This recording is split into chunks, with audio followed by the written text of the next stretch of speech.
Hello everyone, it's Monstertaming coming at you with another Kindred Fates video. This time is the May 31st newsletter. So for progress, they just wake up, new movement text is dropped. One thing we've always been clear is that melee-focused characters frequently struggle to close the gap between ranged one. It's true. We've made a number of changes to help address this so far, and the latest thing is lunging. So I'm going to turn it off and back on quick.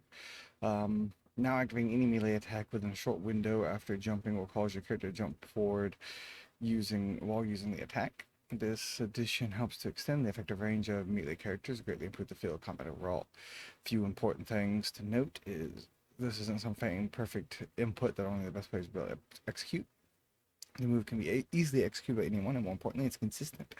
You can also influence how high and how far your character travels by adjusting how quickly you press the button after jumping. Okay, let's see how this looks in action.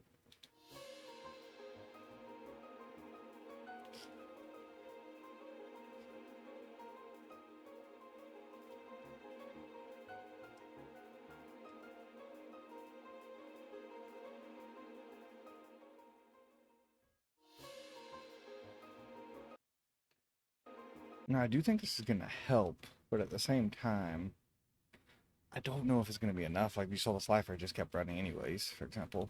And a lot of ranged characters like Lumala or Slifer or Kadoki, well, Slifer's not really ranged, but just some range capabilities, but the hit and run tactics at the very least. Anyways, any of those type of creatures or kinfolk will just keep running from you, and like Mechid or Shovelet is not ever going to be able to catch up with them. Slifer doesn't need lunging attacks; he's already fast enough to catch Ulumala by itself.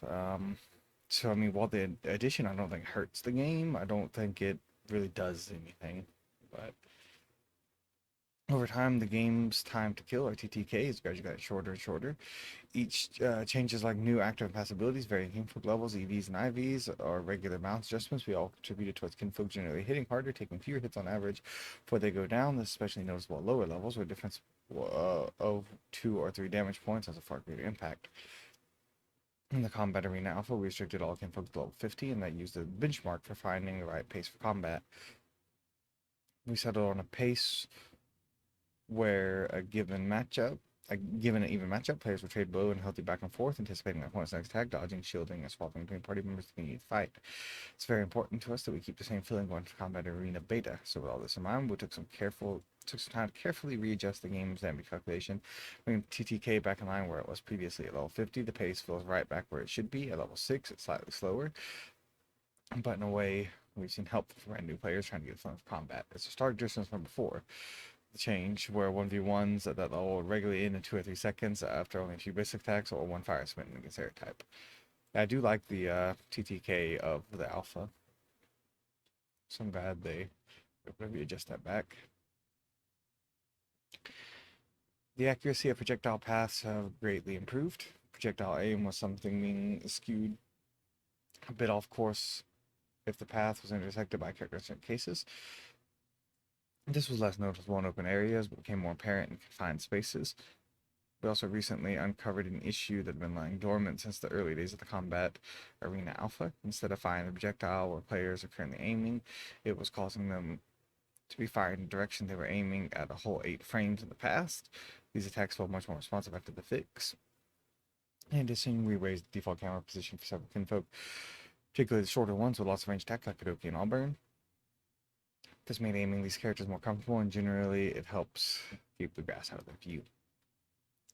NPCs have a few tricks of their own for closing the gaps between themselves and the player. Melee focus NPCs used to really struggle hitting players who strafed in circles around them, but now predict the player's movements more effectively, running ahead to cut them off. Additionally, some melee NPCs can perform their lunging, jumping, and attacking, increasing their melee range.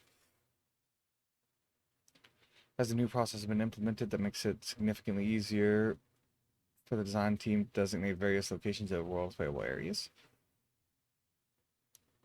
Sneaking is being re-enabled with modifications to if and how NPCs are able to see the player while they are attempting to avoid detection. Players now have the versatility of regular sneaking and sneaking in tall grass. These visibility levels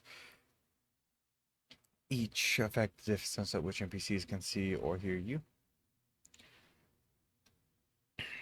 We are exploring animation masking to allow players to perform certain actions while crouched. We can essentially take the lower body portion of a crouching animation and combine it with the upper body portion of other animations, which would enable players to throw objects or summon kinfolk while sneaking. It's working to a degree already, but it looks funny with some animations at the moment. Several big improvements are made to our animation and rigging pipelines. Exporting animations from Maya with all the correct settings that are specific to our project can now be done in one click. It's pretty significant on its own, and even a small mistake like forgetting to check a box used to require re-exporting an entire animation set. Additionally, we can now add complex controls with a single click to ensure those controls match up with their intended positions on existing character rigs, saving hours of work on each character. A bug fix that caused the lock-on camera to spin wildly when the target was very close to the player has been fixed. And we also resolved an issue where quicksand would only pull one entity towards the center, despite being the ability to support everyone in this AoE. See their final results here, which is a link to their Twitter. And thanks for checking in on us. We'll see you for our next newsletter on June 14th. So, I thought about maybe covering that in this video, but at the same time, I'm thinking about maybe actually just going and making a special video where I cover a bunch of these smaller updates. They're like 30 seconds or less most of the time. And making like a compilation video of that closer towards the beta, maybe after we get the beta release or something like that. But you guys let me know what you think. You want me to make that, or maybe cover them as they come up in the newsletters, or how you'd like to see that done. But until next time, it's Monstertaming Bisloba signing off. Hope you all have a wonderful day. Goodbye, God bless, and I'll see you all in the next one. Bye-bye.